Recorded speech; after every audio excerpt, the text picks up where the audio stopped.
صلی علی رسول الکریم۔ جب میں 17 سال کی عمر میں مامو بانڈا کوہاٹ، ضلع کوہاٹ کے گاؤں سے نکلا تو پورا گاؤں الوداع کہنے کے لیے روڈ پہ آیا تھا اور مجھے رخصت کیا۔ تو وہاں سے میں کوہاٹ آ گیا۔ کوہاٹ سے میں نے 13 روپے کا ٹکٹ لیا اور کراچی پہنچا۔ کراچی میں میں ویزے کا انتظار کرنے لگا۔ میرا والد پہلے سے دبئی میں تھا، 1950 میں وہ دبئی آیا تھا، تو اس نے مجھے جو ہے وہ ویزا اور 1000 روپیہ کراچی بھیجا، اور میں نے وہاں پہلے کوشش کیا کہ وہ مفتی اعظم جو اس کا شاہد افریدی کا نانا ہے اس کے، لیکن انہوں نے جو بولا کہ 300 روپے خرچ آئے گا اور 2 مہینے میں پاسپورٹ ملے گا، تو اس وجہ سے میں نے پھر وہ خود کوشش کیا اور 8 روپے میں نے نارمل اور ارجنٹ جو ہے وہ 38 روپے میں نے پاسپورٹ بنا لیا۔ تو یہ پہلا میرا کارنامہ تھا۔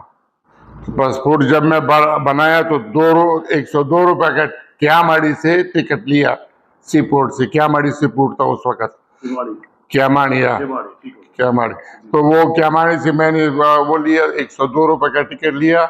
گوادر اور مسقط سے ہوتا ہوا 12:30 بجے میں دبئی کے ساحلی اس پہ پہنچا، کیونکہ وہاں اس وقت یہاں کوئی پورٹ نہیں تھا کہ کوئی جہاز پورٹ پہ آ کے کھڑا ہوتا۔ تو تقریباً 30-35 کلومیٹر اندر جہاز کھڑا ہو گیا، لنگر انداز ہوا۔ دوار کا نام تھا اس کا، برٹش انڈیا کے جہاز تھے، وہ چلتے تھے ادھر کویت تک جاتے تھے اور پیسنجر کا یہ خدمت کر رہے تھے۔ تو میں جو ہے نا اس میں آیا، اور وہ تو وہاں پھر میں نے بولا اب کیا ہوگا، ادھر سے کیا اس سے تیر کے جائیں گے؟ تو انہوں نے بولا نہیں، ابھی ادھر لانچ آئے گا۔ تو پھر راس الخور سے لانچ آ گیا، اور لانچ میں ہمیں منتقل کیا، اور پھر ہم آ گئے اس کے اوپر کنارے پر آ گئے۔ جب کنارے پر آ گئے تو یہاں پر تقریباً ہم 3:30 بجے پہنچے۔ تو یہاں برٹش بینک تھا اس زمانے میں، جہاں پر یہ ہمیں اتارا گیا، اور ساتھ میں ایک بڑا کمپاؤنڈ تھا۔ اس کمپاؤنڈ کے اندر جو ہے نا ایک روم کا وہ تھا، امیگریشن آفس تھا۔ اس میں 2 صاحب بیٹھے ہوئے تھے مختصر سے لباس میں، تو ان سے جو ہے نا وہ پاسپورٹ پہ اسٹیمپ لگوایا، تو میں دبئی کا ویزے کا ہولڈر بن گیا۔ تو وہ دن ہے، اور آج کا دن ہے 60 سال پورے ہو گئے۔ میں جب یہاں پہنچا تو میرے گاؤں والا آیا، تو میں نے، وہ فورمین تھے کمپنی میں، تو یہ جو روڈ بناتے تھے GNP کمپنی تھا، اس میں نے اس کو بولا مجھے نوکری چاہیے۔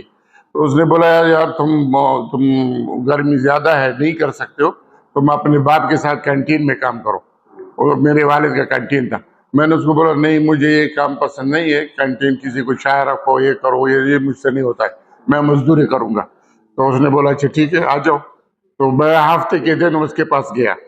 تو جب میں گیا تو اس نے، جہاں پر ہمارا کونسلیٹ ہے نا، پاکستانی کونسلیٹ، ادھر بہت بڑا ٹیلا تھا اس کا، رمل کا، اس کے اوپر وہ گارڈ کا مشین لگا ہوا تھا، جس میں یہ روڈ پہ جو گارڈ ڈالتے ہیں نا وہ بنتا تھا۔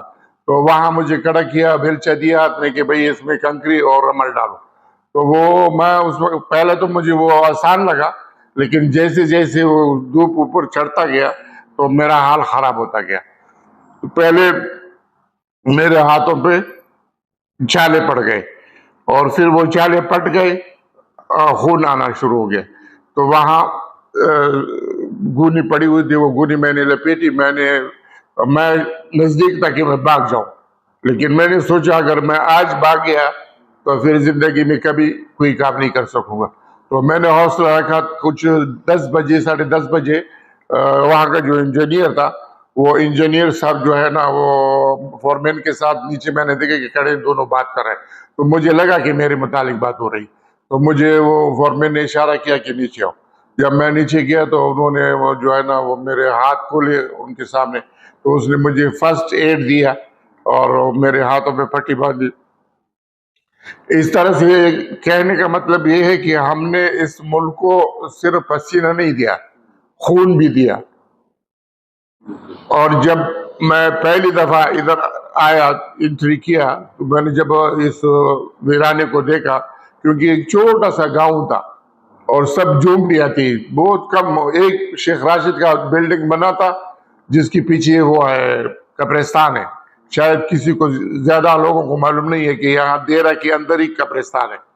تو باقی وہ شیخ راشد کے اللہ اس کو جنت نصیب کرے، اس کے علاوہ وہاں یہاں کوئی بلڈنگ نہیں تھا.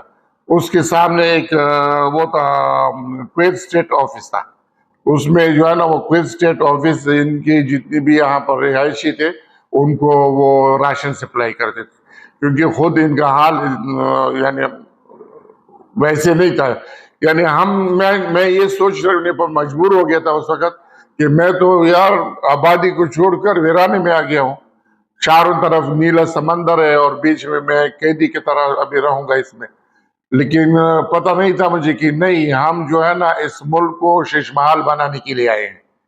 اور وہی ہوا کہ ہم نے اپنی محنت سے جتنی بھی ہم مقیمین ادھر آئے ہیں، مزدور لوگ آئے ہیں، انہوں نے ان کی محنت سے یہ ملک کھڑا ہو گیا اور آج دنیا کے صف میں نمبر 1 ہے.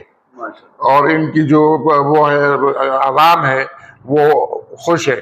اور رولرز جو ہے، اللہ شیخ زاید کو جنت نصیب کرے، میرا 7 سال یہاں رہنے کے بعد اس نے ادھر وہ امارات کا صدر بنا، اور پھر صدر بنتی ہی اس نے جو ہے نا اتحاد کا وہ کیا، ترتیب کیا، سارے رولرز کو اکٹھا کر کے امارات بنایا. اور اس امارات میں اس کے شیخ زاید کے اس میں اور شیخ راشد کے اللہ دونوں کو جنت نصیب کرے، اور دوسرے رولر جتنے بھی اللہ کے یہاں منتقل ہو گئے ہیں ان سب کو اللہ جنت نصیب کرے. ان کی کاوشوں سے، ان کی محنت سے یہاں انہوں نے صرف یہ نہیں کہ ملک کو بنایا، ان کی جو رہنے والے ہیں ان کو بھی بنایا، ان کو بھی ایک ایسا وہ دیا، ماحول دیا، ایسا ایک ترتیب دیا کہ وہ جو ہے آج ہر نیشنل جو ہے، لوکل جو ہے، وہ اس ملک کا شیخ زاید ہے.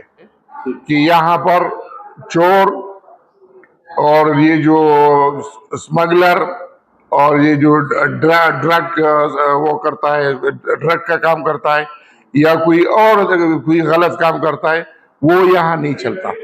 یہ زمین اس کو ایکسپٹ ہی نہیں کرتی، وہ 1-2 سال کے اندر ہی رفع ہو جاتا ہے، ختم ہو جاتا ہے. باقی اگر کوئی صحیح طریقے سے رہے تو میں اس کا جیتا جاگتا ثبوت ہوں. اس کے علاوہ الحمدللہ میرے 6 بیٹے ہیں، اور ان 6 بیٹوں کو میں نے یہی گریجویشن دیا. اور الحمدللہ ایک جو ہے وہ دبئی کے دل میں سٹی سینٹر کے سامنے ایک بہت بڑی مسجد ہے، خلیفہ التاج ماسک، اس کے اندر جو ہے وہ خطیب بھی ہے اور امام بھی ہے. اور دوسری 5 بیٹے جو ہے وہ مختلف اداروں میں الحمدللہ کام کر رہے ہیں، اور سب جو ہے نا برسر روزگار ہیں اور حلال کمائی کر رہے ہیں. اور میں نے ان کو سکھایا ہے کہ حلال میں برکت ہوتا ہے.